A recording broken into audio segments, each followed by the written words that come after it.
독재가 나쁘다고 말하는 사람에게 피해자냐고 반문하는 것은 어리석은 일입니다.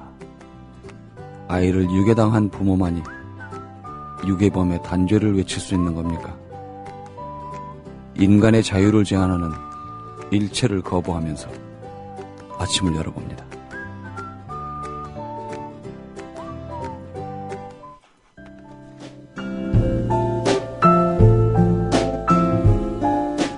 뇌에는 근육이 없습니다. 최근 섹시한 뇌를 위한 체육관 국민라디오 전영관의 30분 책 읽기. 네, 상쾌하게 아침을 열어드리도록 하겠습니다. 지난 시간에는 박정희의 업적에 대한 논란, 이런 내용으로 이진 선생님하고 얘기를 나눴습니다. 자, 선생님도 모셨습니다. 안녕하세요. 안녕하세요. 네, 2부에는 그럼 이제 어떤 말씀을 하실 거죠? 네, 2부에는 이제 어제 한 내용을 바탕으로 해서 과연 뭐 어제 한 얘기가 이제 주로 과거였다면은 그렇죠. 예. 과거를 바탕으로 해서 그럼 과거의 박정희라는 대통령이 남긴 이 교훈이 예. 미래에도 그대로 적용이 되느냐는 문제가 어떻게 보면 우리 사회에서 가장 큰 화두라고 얘기할 수 있거든요. 예, 공과를 따지는 것도 중요하지만 우리한테는 미래가 있는 거니까. 그렇죠. 예.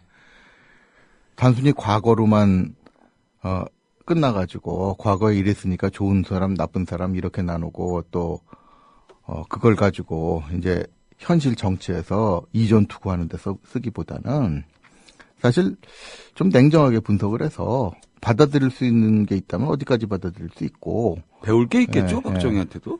예. 그리고 이제 앞으로의 시대에는 이 박정희 시대의 유산이 소용없는 게 있으면 그것도 냉정하게 따져야 되거든요. 예, 버릴 건 버리고. 예, 그런 측면에서 중요하다고 봅니다. 그러니까 먼저 말씀을 드리자면은 추진력이라는 측면, 특히 여기서 강조가 되는 게 중화학공업이 많이 화두로 오를 것 같아요. 뭐 다른 것 주제도 많겠습니다만은 제한된 시간에 그 많은 걸 다룰 수는 없고 일단 제일 화두가 되는 중화학공업을 다루게 되면은 이 중화학공업에 대해서 말이 나오는 논란의 핵심은 그거거든요. 과연 그 시기에 중화학공업을 해야 됐느냐. 사실 비판론자들 입장에서는 이 석유 파동 네. 같은 사태가 오는 걸 예측을 못하고 무리하게 중화학공업을 추진을 해서 시행착오가 많았다. 그리고 희생이 많았다. 이런 말을 많이 합니다. 사실 그 논리는 아직까지도 이제 유효한 비판으로 적용이 되는데, 근데 제가 오히려 이제 조금 정서적으로 반대론의 입장에서 섰을 때, 거기에 대한 반론이 조금 아픈 데가 있더라고요. 예. 그러면 그 시대에 중화학공업 이외에 대안이 뭐였느냐? 사실 할 수 있는 게 저희한테는 없었죠. 뭐 특별히 자원도 없고 뭐. 네, 그게 난감하다는 거예요. 예. 그러니까 중화학공업을 해서 피해가 났다는 걸 가지고 욕을 하긴 좋은데 예. 그럼 네가 그 기반을 가지고 예. 꼬잡은 가지고 할 수 있다면 뭘 해야 되느냐고 물었을 때 딴 걸 해야 된다고 목소리를 올리던 사람들이 물론 뭐 이것저것 집어대는 사람은 있었지만 그 집어대는 것이 과연 사회적으로 정말 저기로 갔으면 중화학공업보다 낫다고 할 만한 건 별로 없더라고요. 심지어는 어떤 사람은 뭐 농업을 얘기를 하더라고요. 대한민국에서 농업은 좀 아니네요. 네, 그러니까 네. 이제 어떻게 보면 좀 환상을 가지고 있는 게 한때 드라마나 영화에서도 그런 거 많이 했거든요. 네. 노동이 신성하니까 국민들이 가가지고 차분하게 농촌에 가가지고 농업에 종사하면서 자기 먹을 거 했으면은 굳이 뭐 국가의 경제 성장이라는 게 이런 게 신경 쓸 필요가 있겠느냐는 말을 하는 사람도 있는데 네. 사실 그 농업에 대해서 조금 낭만을 가지고 있어서 그렇지 이 인구가 한 몇천만 되는 걸 먹여 살리는 생산력이라는 게 이게 쉬운 건 아니더라고요. 저희도 이게 쌀만 자급자족이 되는 거지. 실제 나머지 밀이나 옥수수 이런 거는 뭐 70%를 수입을 다 하죠. 수입하니까 사실 그러니까 자급자족이란 말을 하면 안 되죠. 그러니까 쌀도 쌀 수요가 줄어서 자급자족이 된 거지 네. 생산량이 충분하게 돼가지고 자급자족이란 말을 하긴 좀 민망한 거거든요. 그러니까 그 전에 이제 왜 전근대에 우리나라에서 이제 먹고 사는 문제, 이 굶주리 문제가 심각했느냐면은 조선 후기쯤 가가지고 몇백만 정도만 되더라도 여기서 나오는 생산력 가지고 먹여 살린다는 게 쉬운 게 아니어가지고 사실 그 후기부터 그렇게 많은 문제가 났다고 할 수도 있는 거거든요. 그러니까 뭐 그거는 다음 대통령 때도 마찬가지입니다. 이제 정부와 사업했다고 해서 뭐라고 그러는 거 많이 들었거든요. 근데 그때는 뭐 정보고속도로만 뚫으면 컨텐츠가 생기는 줄 아느냐는 걸 제가 대학 다니면서 많이 들었어요. 저도 그럴듯하다고 생각했는데 요즘 와서 생각해보면 지금 우리가 IT 누리는 걸 보면 호주라든가 이런 소위 선진국이라고 했던 데 간 사람들이 고개를 절레절레 졌더라고요. IT나 이런 온라인 계통은 네. 대한민국이 대단하죠. 호주에 유학 갔던 저 동생이 그러는데 거기 아직도 모뎀 쓴다고 도저히 인터넷 못하겠다 그럽니다. 그리고 뭐 삼성전자 욕을 많이 하면서 그때 D램 가지고 말 많았거든요. 저는 그 사설 읽었습니다. 그때 마침 제가 청계천하고 거래를 틀 때여가지고 컴퓨터 보급을 하고 다닐 때라 굉장히 많이 관심을 가졌는데 우리나라에서 미국, 일본하고 경쟁을 해가지고 D램에 뛰어든다는 게 말이 되느냐 그랬거든요. 그 대만처럼 그런 회사들이 눈 돌리지 않는 소규모 이익을 볼 수 있는 틈새 시장이나 틈새 보자. 시장 이제 예. 그 반도체에다 집중했는데 대만이 그래서 성공하고 있다 그랬는데 한 10년 후쯤에 보니까 그때 뭐 삼성에 지금 욕 많이 그 드시고 계시는 회장들께서 고집을 부린다고 그렇게 비난을 했는데 요즘에 그 돌아가신 양반이 보면 거바라고 할 것 같아요. 여기서 지금 먹고 사는 사람이 얼마며 대만 이병철 회장이 다시 살아서 돌아온다면? 네, 그러니까 그 얘기를 할 때 이제 좀 많겠죠? 찜찜할 것 같아요. 네. 뭐 지금 대만이 이제 와서 보니까 대규모 투자를 안 해가지고 이제 반도체는 결국은 대규모 투자를 하고 회수하는 그 부가가치를 무시할 수가 없는데 그거 포기했으면 어떻게 할 뻔했느냐라는 말을 했을 때 진짜 할 말이 없거든요. 그러니까 그 당시 중화학공업 같은 경우에도 아무리 경제 전공이 아니더라도 네.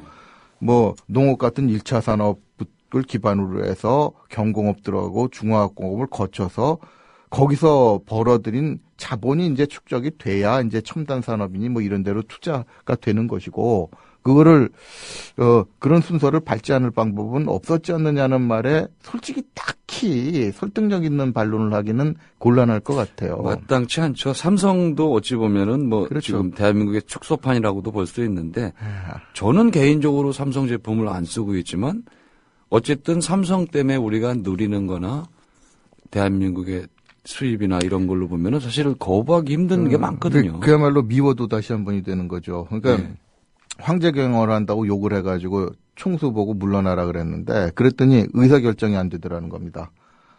노조가 없는 것도 저는 불만입니다. 네, 그렇죠. 예. 그러니까 이제 그게 굉장히 양면성이 있다는 생각을 해야 되더라고요. 이 책의 제목처럼 양날의 그러니까 선택.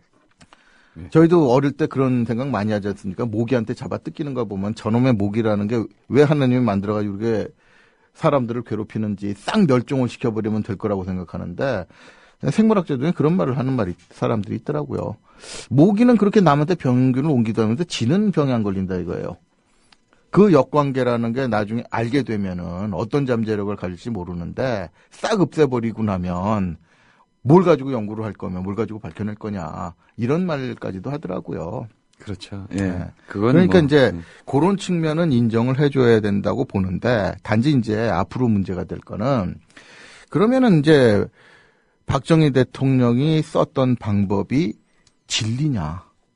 사실 그쪽을 비호하고 추종하는 사람들은 그걸 진리라고 생각하는 경향이 있는 것 같아요. 네, 진리까지는 아니죠. 그러니까 앞으로도 이제 계속 그런 방법을 써야 되고 네. 지금 대한민국이 주춤해진 이유가 그런 방법을 못 쓰게 하는 소위 개발 말해서 드라이브가 없어서 민주화가 되고 예. 노조가 생기고 저항이 나오고 이런 것 때문에 그 방법을 못 쓰는 게 지금 대한민국 사회가 좀 성장이 침체가 되고 앞으로 이제 어려워지는 이유라고 생각하는 게 이제 그쪽 사람들 생각인 것 같아요. 근데 이거 역시 좀 한쪽 측면에서 반대를 했던 사람과 마찬가지로 좀 물구나무선 닮은 꼴이라고나 할까요? 누가 그러더라고요. 악마 신봉자하고 가장 닮은 거는 물구나무선 기독교 광신자라고. 그러니까 이제 양쪽 극단이 굉장히 다르게 치열하게 싸우는 것 같은데 가만히 보면 네. 거울 반대쪽에 있는 닮은 꼴이라는 얘기를 많이 합니다. 근데 저도 뭐 식민사학을 다룰 때도 그렇고 다른 부분을 다룰 때도 그렇고 그런데 그런 걸 좀 많이 느껴요. 그러니까 이제 좀 양쪽 극단에서 반대라는 거 보면은 의외로 공통성이 있는 것 같아요. 그 박정희를 다룰 때도 첫 서두에 말씀을 드렸습니다만은 어떻게 보면 역사적으로 지금 박정희라는 사람에 대해서 분석을 하고 거기에 대해서 비판을 가하는 게 아니라 지금 자기가 처해 있는 입장에서 어느 쪽을 얘기하는 게 유리한가 이런 측면에서 자꾸 얘기를 하는 것 같단 말이죠. 역사를 남용하고 사유화하는 거죠. 그렇죠. 좀 예. 심하게 말하면 악용하는 거죠. 악용해 먹는. 내가 지금 추진하는 목적을 위해서 역사적인 사실을 갖다 붙이는 게 아니냐라는 거죠. 그러니까 박정희라는 사람이 훌륭한 업적을 남겼다고 인정한다 하더라도 그 업적을 남길 수 있었던 배경을 냉정하게 분석을 해보면 사실 그 희생 상황 속에서 할 수 있었던 요소들도 많거든요. 그러니까 지금 앞으로를 얘기를 했을 때 제일 좀 섬찟하다고나 할까요? 그 망설여진다고나 할까요? 하는 게 아까 말씀하신 그 추진력. 너무 일찍 결론을 말씀하신 것 같은데. 제가 눈치가 없었어요. 사실 그런 건 좀 천천히 꺼내놔야 되지 않는가 하는 거거든요. 그러니까 사실 그 박정희 시대에 뭐 좀 고전적인 추진력, 이걸 가지고 뭐 외형적인 성장을 이룰 수 있었던 것도 좀 냉정하게 보자면은 그 당시가 소위 산업화 단계라고 하죠. 막 시작하는 산업화 단계죠. 예. 그런 단계였기 때문에 가능한 방법일 수 있다는 생각도 해야 되거든요. 아무것도 없을 때. 네. 그러니까 아무것도 없고 일단 생존이 급하고 그러기 때문에 사람들이 그걸 수용할 수 있는 단계가 있거든요. 그리고 또 그 방법이 국가적으로 통할 때가 있습니다. 그러니까 산업화 단계라는 건 뭐냐면은 어차피 기술 수준이라는 거는 비슷비슷해가지고 몇 가지 기술만 도입할 수 있으면은 그 기술을 통해서 나중에 경쟁력이 되는 거는 누가 더 열심히 일하느냐. 뭐 미국 사람들이 5시간 일할 때 일본에서는 7시간 일했고 우리는 10시간 일해서 그러면은 비슷한 물건을 더 싸게 만들어서 그걸로 시장을 장악하는 거예요. 싸게 많이 만들어서 그렇죠. 근데 내다 파는 거죠. 그게 얼마 전에 이제 중국으로 갔죠. 예. 이런 단계에서는 우리가 이제 산업화를 시작한다는 게니까 실업자도 많고 뒤집어 말하면 노동력이 풍부한 단계고 그럼 뭐 싸게 임금을 주고 부려도 뭐 불만이 있어도 사귈 수밖에 없는 이런 단계에서는 통할 수가 있었다는 거죠. 저는 그렇게 이제 처음에 몇몇 기업 그게 나중에 현대니 삼성이냐는 재벌이 되지만 처음에 그런 기업을 선택해서 뭔가 드라이브를 걸었다는 것 자체를 반대하고 싶은 생각은 없어요. 근데 그랬다면 그래서 서서히 이제 윤곽이 드러나기 시작하면 그때서라도 좀 이거를 균형 있게 레벨링을 좀 했으면 좋았는데 관료들이나 박정희라는 사람 하나의 문제가 아니라 당시의 관료들한테도 저는 책임이 있다고 봅니다. 좀 정리를 해서 재벌들을 조금 이거 더 이대로 가면 국가 경제가 이상하게 기형적으로 발전할 테니까 중소기업을 좀 더 끌어올린다든지 전체적으로 평형을 찾아야 되겠다. 그래야 되는데 전혀 그렇지 않았다는 거죠. 그러니까 또 한 가지는 그렇게 물론 도의적인 당위성에서 얘기할 수도 있는데 저는 조금 더 심각한 문제가 있다고 봅니다. 앞으로는 단순히 도의적인 당위성 문제가 아니라 그런 식으로 운영을 했을 때 미래의 사회를 이끌어가는 거는 이제는 곤란하지 않느냐. 지금 많이 망가져 있잖아요. 네. 그러니까 이제 산업화 단계와 소위 우리가 말하는 정보화 시대 단계, 디지털 시대의 단계는 사회를 운영하는 역학이 많이 달라지거든요. 왜 그러냐면은 이제는 뭐 디지털 산업만 하더라도 사람들을 붙잡아 놓고서 10시간 노동을 시킨다고 제품이 나오는 게 아니거든요. 프로그래머들을 모아놓고 그냥 군대식으로 아주 그렇죠. 빡빡 굴리면서 뭐 이것밖에 못해, 뭐 퇴근 못해 이런 식으로. 물론 그 자체가 완전히 지금도 유효하지 않다는 건 아닌데 아무리 뭐 뛰어난 프로그래머도 뭐 기본 경쟁자에 비해서는 좀 심각한 노동을 해야 될 필요는 있다고 그러더라고요. 근데 문제는 근본적으로 우리 교육도 이제는 그 시대 교육에서 못 벗어난 게 그거거든요. 그 시대 교육이라는 거는 기본적인 정보를 받아들여가지고 그 받아들인 정보를 현장에서 바로 꺼내가지고 좀 열심히만 뛰면 되는 시대였다고 한다면 산업화라는 매뉴얼은 비교적 간단하거든요. 그렇죠. 그러니까 예를 들어서 이제 공장에서 일하는 노동자 같은 경우에는 내가 있는 자리에서 부품을 어디다 끼워 맞추는지만 숙지를 하면 훌륭한 노동자 아닙니까?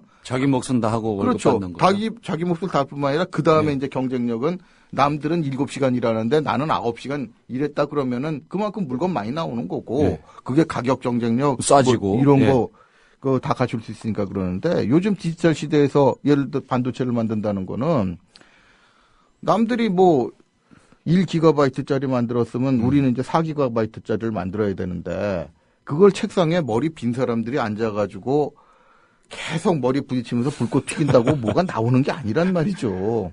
게으른 놈은 자보다 패고요. 그렇죠. 게으른 놈 자보다 팬다고 해서 뭐 모르는 사람들이 나옵니까? 그러니까 그거는 근본적으로 외부에서 강요해서 뭐가 되는 게 아니라 내부에서 자발적으로 이거는 내가 단순히 돈 몇 푼을 벌기 위해서뿐만 아니라 인생을 걸고 한번 이뤄내야 될 업적이라는 이 자발적인 게 파워가 창의력으로 연결되는 거거든요. 그게 다른 능력은 몰라도 창의력은 자발성 없이는 안 나옵니다. 하고 싶어야. 그렇죠. 그러니까 남이 새로운 거 만들려고 그래도 도대체 새로운 게 뭐냐 지시하는 사람도 모르지 않습니까? 그렇죠. 그런데 그 남들이 시키지 않는 거를 개발해내는 게 필요한 게 점점 더 중요한 시기가 된다는 거죠. 근데 왜 자꾸 박정희 시대에 저런 개발 독재니 개발 드라이브니 경제 개발 계획이니 안타깝습니다. 네, 그러니까 그게 뭐냐면은 어떻게 보면 그걸 굉장히 강조하는 사람들은 그 시대에 좋게 말해서는 향수라고 얘기할 수 있을 거예요. 뭔가 누리지 않았을까요? 좀 바로 이제 이 얘기가 나와버리니까 그러는데 그 향수를 느낀다는 게 자기들이 누리지 않았으면 그런 게 없거든요. 네, 그러니까 그때 먹을 게 많았으니까 그렇겠죠. 그러니까 먹을 게 많을 뿐만 아니라 자기가 만약에 밑에서 그렇게 부려지는 입장이었으면 향수가 생기겠습니까? 근데 그러니까 군대 갔다 온 사람들도 밑에 쫄병, 뭐 단기사병 이렇게 갔다 온 사람들이 추억을 할 건 별로 없잖아요. 저도 뭐 군대 말년 병장 아니다면 싫습니다. 그러니까 뭐 2번 가라면은 왜 싫겠습니까? 그거 하는 게 싫은 건데. 근데 추억을 많은 사람들은 위에서 시킨 사람이란 말이죠. 군대에서 추억이라는 것도 되게 말년 병장 때 좋은 추억이 있는 거고 장교로 가가지고 사람들 떼굴떼굴 자기 마음대로 굴릴 수 있을 때 그 사람들은 뿌듯했을지 모르겠는데. 근데 되게 그 향수를 갖는 사람들은 그렇게 남을 좀 휘두르는 사람들이 향수를 갖더라고요. 당시에 지배층, 기득권 그렇죠. 이런 사람일 확률이 높겠네요. 또 그 기득권의 그 자기가 직접 기득권층이 아니었다 하더라도 뭐 남편이 그랬다든가 뭐 아버지가 그랬다든가 해가지고 그 기득권의 과실을 향유한 사람들은 그쵸? 그렇게 갖는 경우가 있죠. 또 한 가지 위험한 거는 그 시대에 밑에서 고통을 겪는 경험을 기득권층이 아니라고 해도 있는 경우가 있어요. 그러니까 요즘 대학생들 같은 경우에도 이 박정희 대통령에 대한 지지가 굉장히 높은 편이라는 여론조사가 있더라고요. 네, 저도 그 의외입니다, 그게. 그러니까 근데 가만히 생각해 보면 그게 의외가 아닌 게 지금 20대, 심지어는 30대 같은 경우에는 뭘 생각하느냐면은 우리 윗세대들은 대학 졸업하면 취직이 빨리 됐다 이거죠. 근데 우리는 우리 한 10년, 20년 선배들 특히 80년대 학번들에 비해서는 죽어라고 열심히 공부한다는 말이죠. 그때 대학 때 추억을 들어보면은 80년대 대학을 다니는 사람들 기억에는 뭐 학교에서 수업한 기억보다는 맨날 학교 들어가면 추리탄 냄새 나고 강의실에 유리잔이 깨져 있고 수업은 맨날 휴강하고 핑계 끼면 이제 도서관에 공부한다고 들어갔다가 집에 못 가고 이런 기억들이 많은데 그런 사람들은 그걸 화성 얘기냐 금성 얘기냐 뭐 이런 식으로 듣더라고요. 그러니까 이제 그런 사람들은 나는 왜 죽어라고 열심히 공부를 해서 그 시대 선배들에 비해서는 뭐 10배, 20배도 더 하는 것 같은데 왜 내가 공부하는 게 사회에 나가서는 쓸모없는 게 돼가지고 실업자가 돼야 되느냐. 그러니까 그게 이유를 가만히 따져보니까 경제 성장이 안 돼서 그렇더라. 그럼 지금 지도자들은 뭐냐. 이런 식의 논리로 가더라고요. 그러니까 유일하게 우리나라 역대 대통령 중에 짝 뽑아가지고 경제 성장 리스트를 뽑으면 결국 박정희가 나와버리거든요. 거기에 대해서 향수를 많이 갖더라고요. 근데 그걸 왜 올바로 가르치지 못했을까요? 어른들이. 그게 아니라는 걸.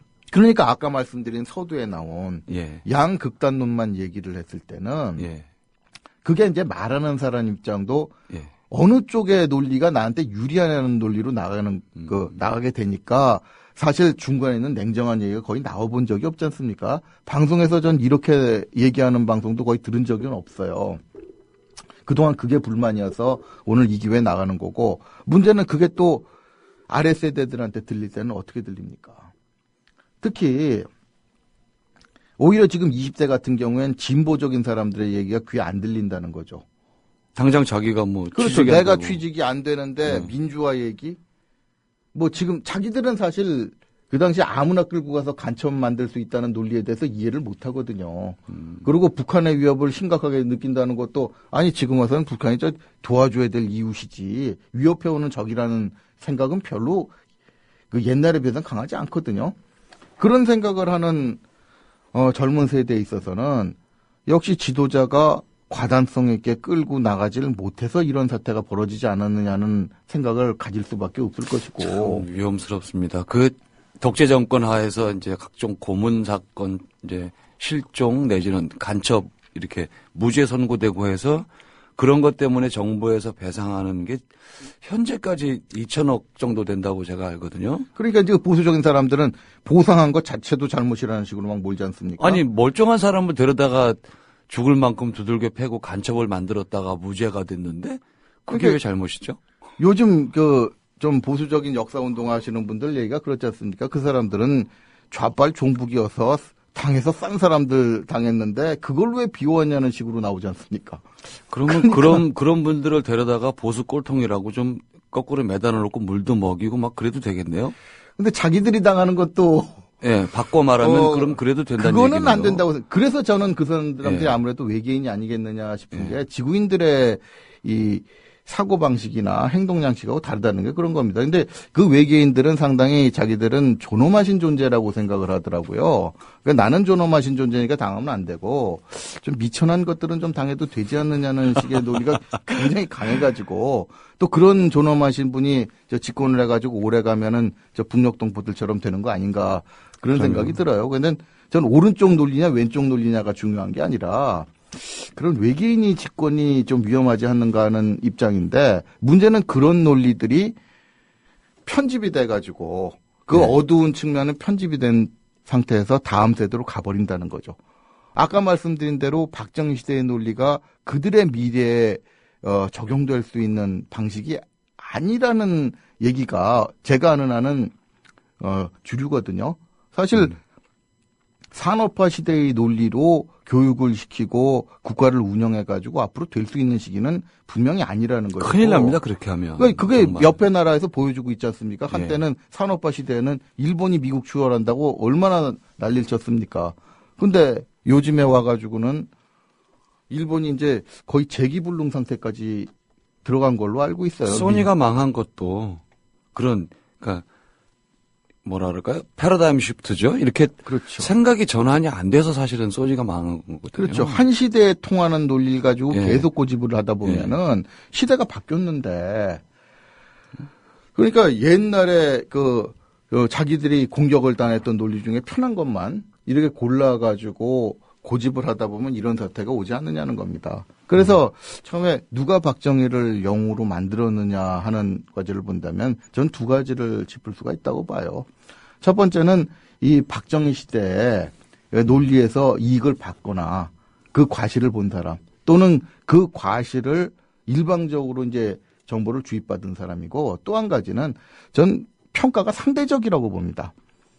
그러니까 이제 박정희 뒤에 소위 말해서 민주화되고 난 이후의 대통령, 박정희 뒤라면 5공화국도 빼야 되니까 그렇죠. 박정희하고 5공화국을 비슷한 세트로 본다면은 그럼 5공화국이 민주화운동으로 무너지고 난 다음에 대통령들이 독재를 안 하면서도 경제 성장을 시켰다면은 사실 박정희라는 대통령에 대해서 그렇게 향수를 가질 이유는 없거든요. 자 노무현 봐라 정부 이렇게 때도 되니까. 충분히 성과가 났거든요. 그러니까 그 성과가 여러 가지 납득할 수 있는 정도까지 났다면은 굳이 박정희에 대해서 향수를 가질 이유가 없을 텐데 이제 그 뒤에 대통령들이 아무래도 이 성과를 볼 때 부작용이 더 큰 측면이 많았다면은 상대적으로 이게 튀어 보이는 거거든요. 그러면 세상은 평가가 상대평가라는 거 아닙니까? 사실 우리는 절대적인 기준으로 평가해야 된다 그러지만은 뭐 야구에서도 그렇지 않습니까? 맨날 2할 타자들만 질비할 때 3할 타자가 나오면은 뛰어난 타자 아닙니까? 근데 3할 오픈 타자가 뭐 수십 명씩 나오면 3할 타자 아무것도 아니란 말이죠. 그렇죠. 그러니까 이제 이 박정희 대통령 같은 경우에도 그런 기준이 좀 적용된 게 아니겠느냐. 그러니까 외국의 경우지만 브라질의 룰라 대통령 같은 경우에는 독재했다는 말 못 들어봤거든요. 근데 그 어려운 그 파산 지경에 있는 나라를 맡아가지고 남미의 맹주로 올려놨는데 그런 사례가 사실 우리 주변에서도 나온다면은 좀 국민에게 희생을 많이 강요하면서 성장을 한 대통령에 대한 평가도 조금은 영향을 받지 않을까 싶은데 그렇게 냉정하게 추진하는 것보다 민주화 이후에 오히려 좀 안 좋은 방향으로 아까 좀 외계인의 논리 내가 해먹을 건 다 해먹고 너희들은 성장을 해라 하는 식의 또 그거를 이제 그 민중들한테 선동을 해가지고 이제 축출을 하는 이런 논리가 강해진 게 오히려 박정희를 영웅으로 만드는 하나의 이유가 되지 않느냐. 제 주변에서도 좀 당해보니까 좀 그런 거를 고민해야 될 필요가 있지 않나 하는 생각을 해봅니다. 예, 결국은 박정희 개인의 문제도 있지만 박정희를 이용한 박정희의 그늘에서 자라난 버섯들의 문제가 아니었을까. 이런 결론도 내릴 수 있을 것 같습니다. 자, 이틀에 걸쳐서 유신과 중화공업, 박정희의 양날의 선택, 김형아 지음, 이 책을 가지고 이진 선생님과 말씀 나눴습니다. 감사합니다. 편안하게 진행할 수 있게 돼서 감사합니다. 예, 감사합니다. 야, 제목이 양날의 선택입니다. 그럼 여러분도 예를 들어서 우리가 4대강 보고서를 본다고 해서 4대강 찬양론자는 아니거든요. 보면 웃기는 내용 많습니다. 마찬가지로 이 박정희의 양날의 선택도 여러분이 양날을 다 사용해서 보시면 여러 가지로 도움이 되리라고 느껴집니다. 다시 한번 제목을 말씀드리면 박정희의 양날의 선택입니다. 네, 이틀 동안 박정희라는 인물 때문에 제가 좀 시달렸습니다. 머리도 아프고 좀 그러네요.